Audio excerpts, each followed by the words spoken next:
1939년 제2차 세계대전이 시작되고 나치 독일에 가장 먼저 점령당한 나라는 폴란드였습니다.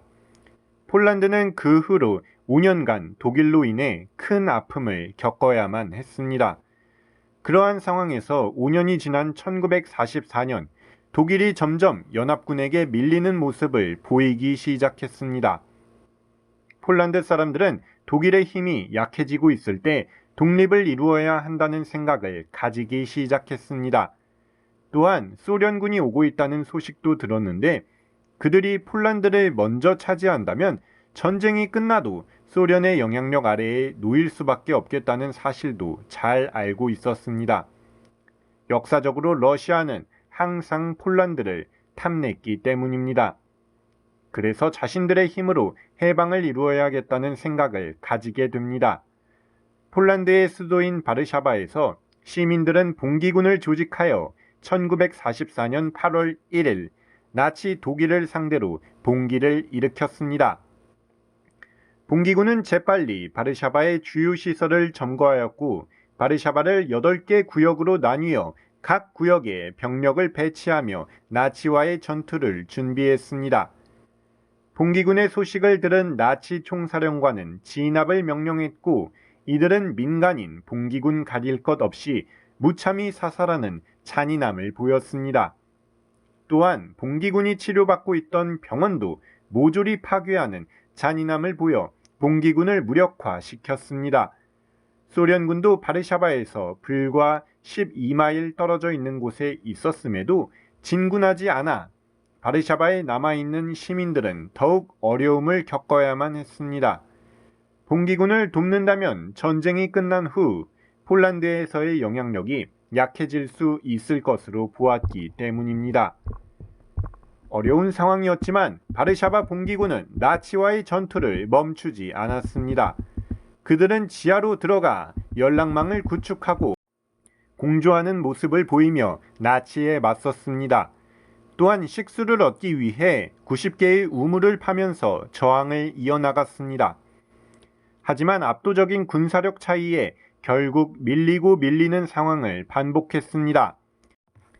압도적으로 우세했던 독일군은 바르샤바 주민들에게 지금이라도 항복하면 살려주겠지만 그렇지 않으면 모든 것을 파괴하겠다는 협박성 선전문을 공중에 배포하며 항복을 유도했습니다.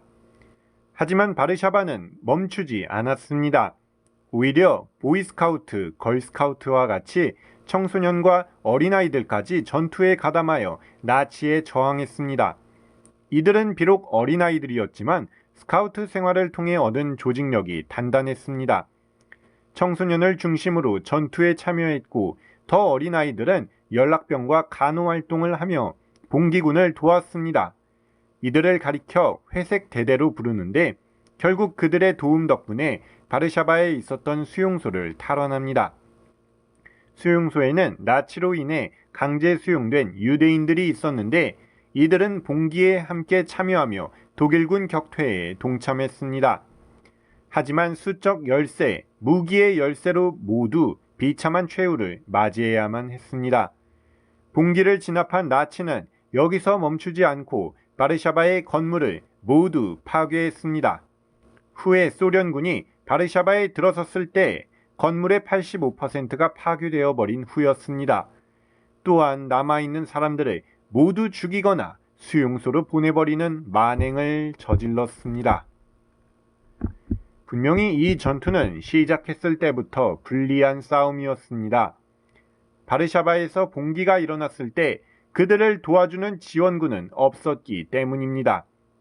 앞서 말한 소련은 물론이고 미국 역시 서부전선에서의 싸움에 집중하느라 공중으로 물자를 한 번 보내준 것을 제외하고는 실질적인 도움을 주지 못했습니다. 심지어 그 한 번의 물자도 대부분 독일군 후방전선에 떨어지는 실수를 범했습니다. 시간이 지날수록 불리해지는 정세를 바르샤바 봉기군도 잘 알고 있었지만 그들이 포기하지 않았던 것은 바르샤바가 더는 외세에 휘둘리지 않기를 바라는 시민들의 의지가 그만큼 컸음을 알 수 있습니다.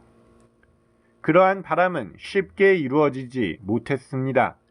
바르샤바 분기가 끝나고 독일도 얼마 안 가 패망하면서 2차 세계대전은 끝이 났지만 폴란드는 소련의 위성국가로 전락했습니다. 소련은 바르샤바 봉기가 소련의 영향력 아래에 놓이지 않기 위해 일으켰다는 것을 잘 알고 있었기에 바르샤바 봉기에 관한 정보를 모두 폐기하면서 그들의 저항 정신을 부정했습니다. 하지만 기록과 자료를 없애더라도 폴란드 사람들의 마음속에 있는 저항의식을 빼앗을 수는 없었습니다. 결국 바르샤바 봉기 속에 남아있는 폴란드 사람들의 정신은 민주화 운동으로 이어져 마침내 1989년 폴란드는 민주주의 국가가 되었습니다. 이때부터 바르샤바 봉기에 관한 역사적 평가를 본격적으로 할 수 있게 되었습니다. 용기를 가지고 저항했던 폴란드의 바르샤바 봉기군은 비록 그날은 실패했지만 현대에 들어서 폴란드 사람들에게 용기를 전달하는 사람들로 남게 되었습니다. 봉기군은 후세에 긍정적인 영향을 미칠 수 있다는 것을 잘 알았기에 분리에도 계속 나아가는 것을 주저하지 않았다고 생각합니다. 시청해 주셔서 감사합니다. 구독과 좋아요, 알림 설정, 댓글 남겨주신다면 더욱 최선을 다해 제작하기 위해 노력하겠습니다.